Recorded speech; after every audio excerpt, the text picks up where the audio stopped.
Good evening. You are tuning in to AWANI Tonight with me, Cynthia Ng. Investments into public healthcare will be increased in phases to 5% of the GDP.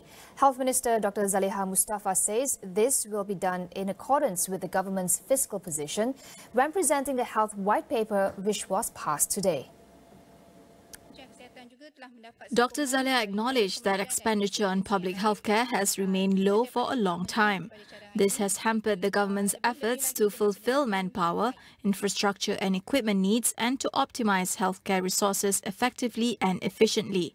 Addressing inequality between public and private sectors, she said at present, primary healthcare facilities in the public sector only made up 28% of the total primary healthcare facility in the country, but it accommodates 64% of outpatient visits. This, she said, has led to facilities and personnel in the public sector being burdened, especially at the height of the COVID-19 pandemic. Separately, Dr. Zaliha Mustafa reassures the government will not rush its proposal under the Health White Paper to increase public healthcare fees based on patients' income. Instead, she says that any proposed increase will first be discussed with all stakeholders and will not burden the poor. The Health White Paper was passed after nearly 4 hours of debates by 28 MPs. Zaliha reiterates that public healthcare facilities are charging a minimal fee due to the sector being heavily subsidized by the government. The increased fee proposal was listed as the third pillar of the White Paper that focused on sustainable and just funding for the healthcare sector. Zaliha also assures that the public healthcare sector will remain under the purview of the Health Ministry and not privatized.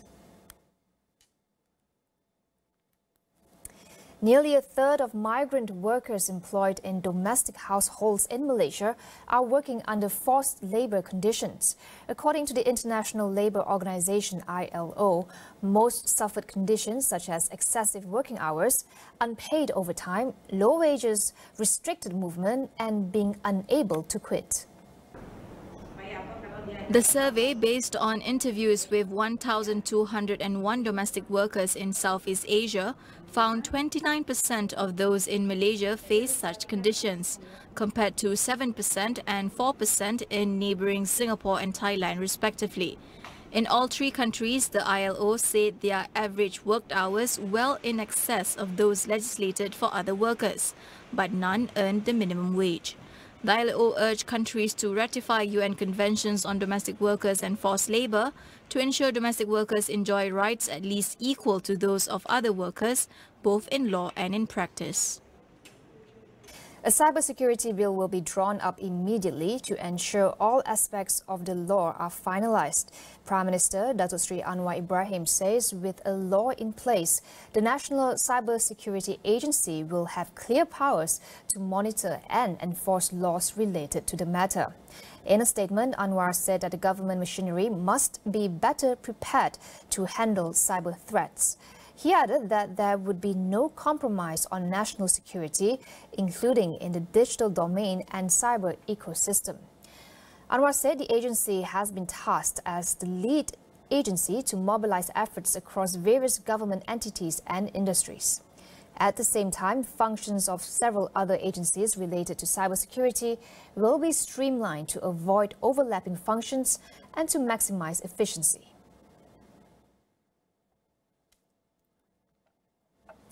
Online gambling syndicates are being protected by political patrons, says Home Minister Datuk Sri Saifuddin Nasution Ismail.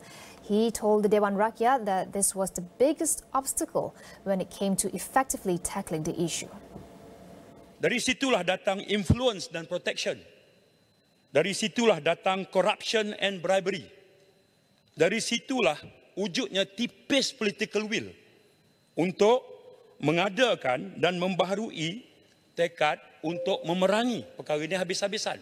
Saifuddin called for amendments to the Common Gaming Houses Act 1953 and Betting Act 1953 to cover offences related to online gambling. He said current loopholes in the law allowed perpetrators to avoid significant criminal charges. Saifuddin added that he would raise the matter with the Prime Minister as both acts fall under the purview of the Finance Ministry. UMNO and DAP will have to assure their grassroots that their cooperation is the way forward for the country. Otherwise, political analyst Mujibu Abdul Muiz believes they will have a tough time in the impending state elections. UMNO need to manage the grassroots dissatisfaction and, of course, need to unravel the confusion at the grassroots through the explanation of the DAP cooperation, since they need to understand that UMNO now need to form a cooperation with DAP simply out of fact that there is no party managed to get the magic numbers of 112 during the general election. So whether they like it or not, UMNO need to resolve the problem, and the government need to be formed with UMNO within it, and DAP must be also part of the government. So whether this thing need to be explained by UMNO or DAP, and whether UMNO need to working out with DAP is not the issue. The issue is how well UMNO explain this to their grassroots. If UMNO manage to do this thing, UMNO may at least maintain their grassroots support during the sixth state election. If not, UMNO may lose the support or the important grassroots support, and this vote may transfer into the other Malay party, especially with the situation now that UMNO become the third popular party behind PAS and Bersatu. Mujibu said the state elections will serve as a litmus test for UMNO to navigate a changing political landscape. The upcoming state election will be a great litmus test for UMNO, not only for their relevancy as a political party, and of course the most important thing, the survival from its supports, especially to the core Malay, with the fact that they are now really lagging behind PAS and Bersatu in winning the mind and the votes of the Malay community towards the upcoming election. That is very important for UMNO to do it, and the litmus test is here. But I think being a government have contributed a very significant advantage for UMNO in winning back the votes of the Malay, and how they managed to do this thing is up to them by using this narrative, and of course by using this advantage to be on their side in the upcoming state election. We'll take a quick break. Stay tuned for more.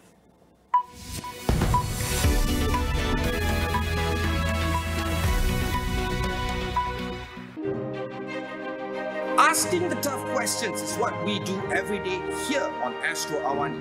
Catch me every weeknights at 10:30 p.m. across all AWANI platforms.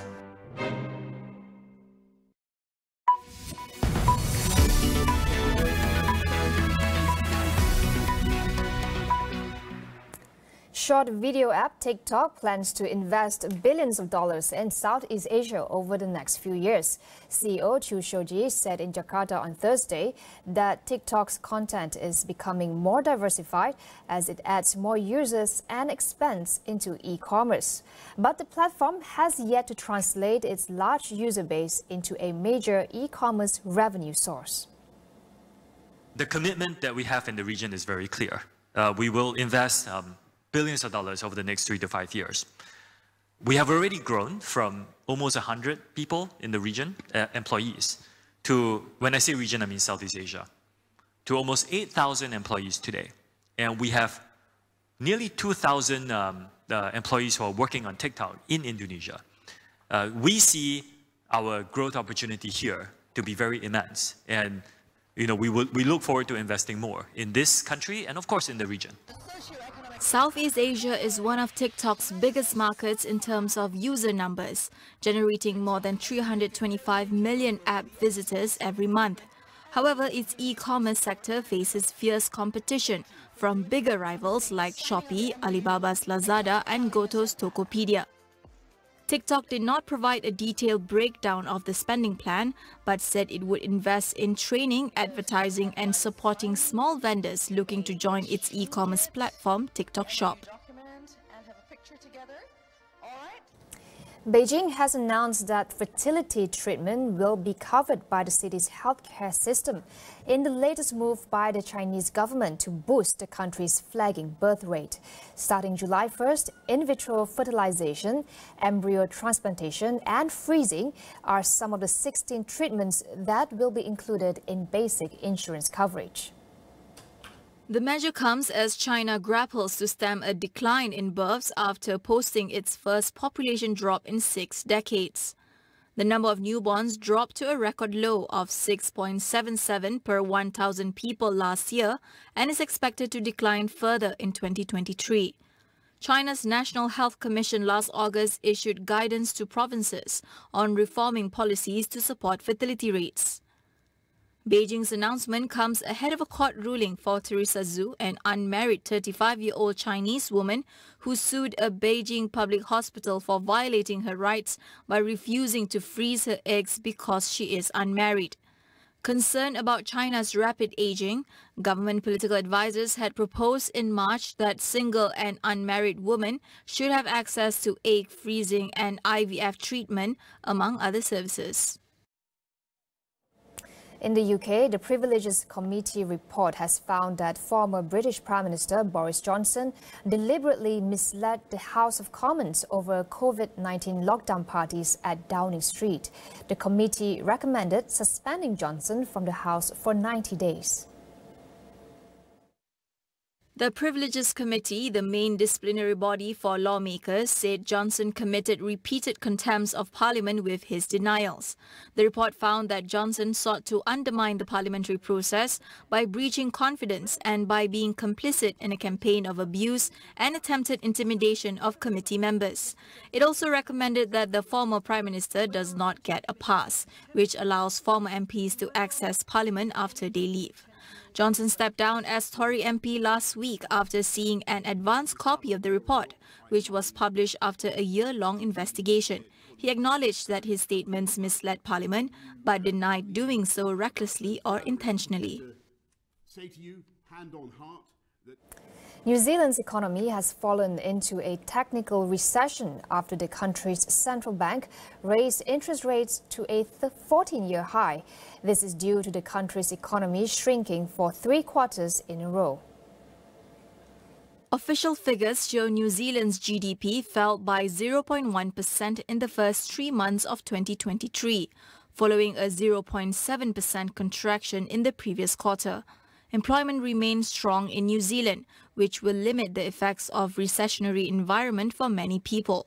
However, it remains a significant issue as the country heads towards an election in October, with voters still struggling with higher living costs.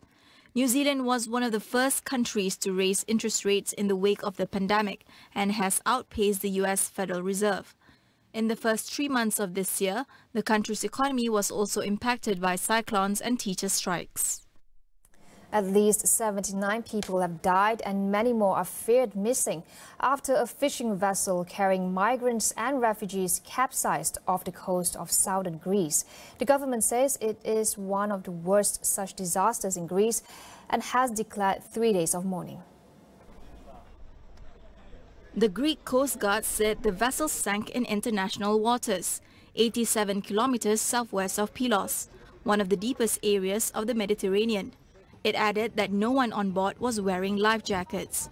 Authorities reportedly made contact with the boat via satellite phone on several occasions and offered help, but were repeatedly told that the boat wanted nothing more than to go on to Italy. A few hours later, the Greek Coast Guard was notified that the vessel's engine had malfunctioned, and the boat capsized shortly after. Rescuers saved 104 passengers, including Syrians, Afghans and Palestinians, while survivors claimed as many as 500 to 700 people were on board. Hundreds of people die trying to cross the Mediterranean each year. In February, a boat carrying migrants capsized near southern Italy, killing at least 94 people. That wraps up AWANI Tonight. I'm Cynthia Ng. Thank you for watching and good night.